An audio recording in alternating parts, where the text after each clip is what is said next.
හයි hello කොහොමද? ඉතින් ඔන්න අදත් මම මගේ කේක් රූම් එකට ගත්ත ලස්සන අයිටම්ස් ටිකක් පෙන්වන්න තමයි ඔයාලට මේ වීඩියෝ එක අරගෙන ආවේ. වීඩියෝ එකට වොයිස් කරා. ඒ වොයිස් එක පොඩ්ඩක් මගේ සවුන්ඩ් එක අඩු නිසා ඇහෙනවා මදි. ඉතින් අපි බලමු දැන් එකින් එක මොනවාද මං අරගෙන ආවේ කියලා. මෙන්න මේ ටික තමයි අරගෙන ආවේ. හස්බන්ඩ් එක්ක ගිහින් තමයි මේ ටික ගෙනාවේ මම.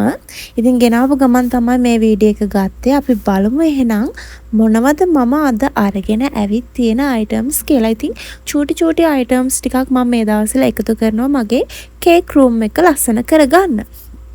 අලුත් රූම් එකට තියන්න. හරිද? ඉතින් මෙන්න මේ වගේ ස්පොන්ජ් දෙකක් ගත්තා. මේ එකක් උනේ මට මතක හැටියට 120ක් හෝ 60ක් අන්න ඒ වගේ ප්‍රයිස් එකක් උනේ. දැන් හරියටම මතක නැහැ. ඉතින් ඒ වගේ චූටි ගාණක් තමයි උනේ. මේවා මට අලුත් රූම් එකට ඕනේ.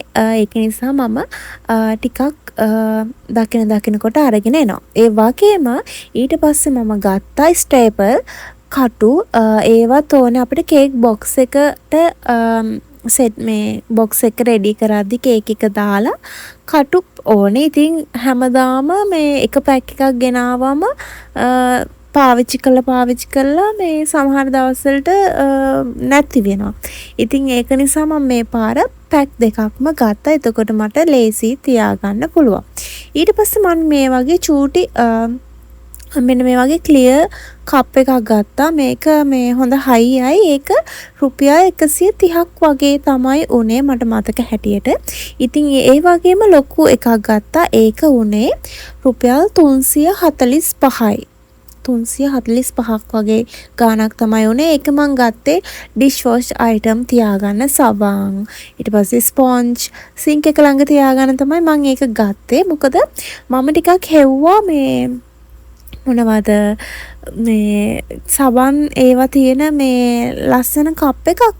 හැබැයි අර පාට ඒ වගේව තමයි තිබ්බේ. ඉතින් මං හිතුවා මේක තමයි හොඳම මගේ. මං ගොඩක් වයිට් ග්‍රේ කලර් එකෙන් තමයි බඩු පාවිච්චි කරන්න කැමති. ඉතින් ඒක නිසා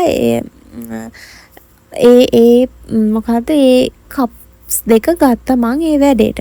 ඊට පස්සේ මම මෙන්න මේක ඔන්ලයින් පේජ් එකකින් තමයි ගෙන්න ගත්තේ. Facebook එකේ යනකොට දැකලා. ඉතින් මේක ආවෙත් අද.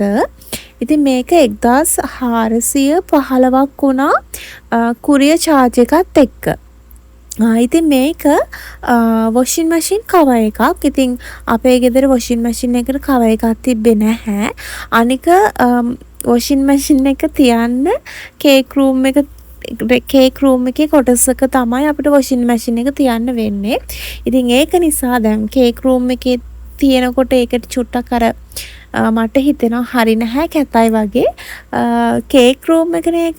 ඉතින් ඒක නිසා මං හිතුවා මේ වගේ ඒක අයින් කරන්නත් බෑ. ඒක තියන්න ඕනේ එතන. ඉතින් ඒක නිසා මම හිතුවා මේ වගේ වොෂින් මැෂින් කවර් එකක් දාලා ඒක කවර් කරලා තිබ්බාම මගේ රූම් එක පොඩ්ඩක් අර කැත ගතිය නැති වෙලා ඒක ලස්සනට තියෙයි කියලා හිතලා තමයි මම ඒක ගත්තේ. ඊළඟට තියෙනවා මෙන්න මේ වුඩන් මොකක්ද ඒකට කියන්නේ? පොඩි හැන්ඩල් දෙකක් තියෙන අයිටම් එකක්.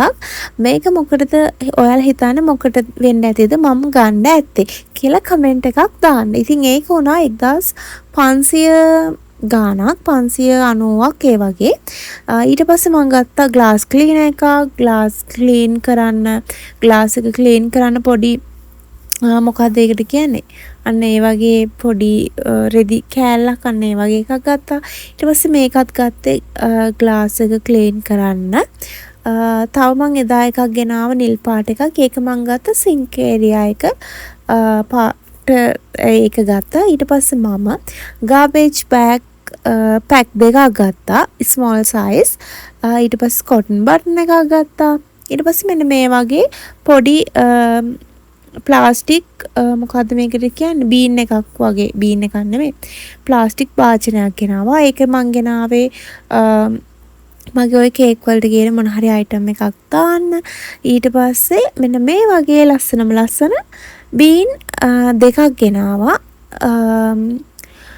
මේක මම එකකට ඔය පයිපින් බෑග් ඒ වගේ ඉටි කොල්ල ಜಾති සහ අනිත් එකට අයිසින් අපි අයින් කරනකොට කේක් කපලා කුඩු අයින් කරනකොට ඒ දේවල් දාන්න තමයි ඒකෙන් දෙකක් ගත්තේ. ඉතින් ඔන්න ඔය ටික තමයි අද ගෙනාවේ. දැන් මේ ටික පැක් කරලා අරන් තියන්න ඕන. මොකද දැන් මම පාවිච්චි කරන්නේ නැහනේ. ඉතින් ඊළඟ වීඩියෝ එකෙන් එන්නම්. ඊළඟ වීඩියෝ එක ගොඩක් දුරට කේක් රූම් එක කොහොමද හැදුවේ කියලා තමයි මම හිතන්නේ ඔයාලට අරගෙන එන්නේ. කේක් රූම් එක හැදුන හැටි බලන්න. එහෙනම් subscribe කරලා තියාගන්න.